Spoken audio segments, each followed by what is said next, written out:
Now we know stress at any point is given by sigma is equal to algebraic sum of direct stress plus bending stress. Now your direct stress sigma d is nothing but the compressive stress sigma c, which is due to the compressive load P1, which is the weight force on the cross section, and it will be given as P1 upon A.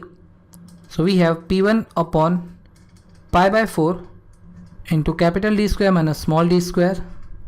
So now upon substituting the value, we get your sigma c as 2.22 into 10 to the power 6 Newton upon pi by 4 into 2000 square minus 1600 square.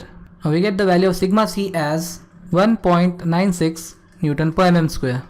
Now the bending stress sigma b is given as, it could be either your maximum compressive stress due to bending about y-y axis, or it may be your maximum tensile stress due to bending about y-y axis, since the wind direction is such that it causes the chimney to bend about y-y axis. So now if we consider your maximum compressive stress, also due to symmetry, your maximum compressive stress will be same as that of maximum tensile stress.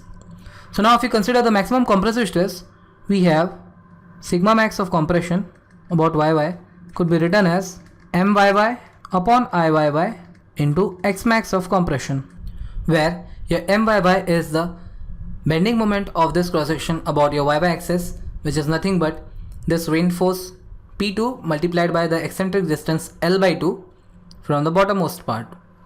Iyy is the moment of inertia of this cross section about centroidal y-y axis, whereas x max of compression is the distance of extreme layer from the centroidal y-y axis. So now substituting the values over here, we get sigma max of compression about y-y axis is equal to P2 into L by 2 upon I is pi by 64 into capital D to the power 4 minus small d to the power 4 multiplied by x max of compression is half of the outer diameter d.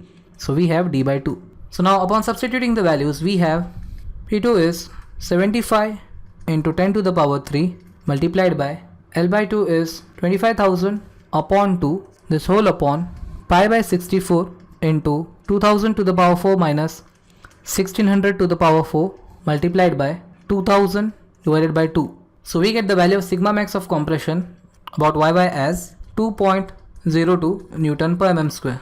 Also we know by symmetry, sigma max of tension about y-y axis is same as that of sigma max of compression about y-y axis, which is equal to 2.02 Newton per mm square.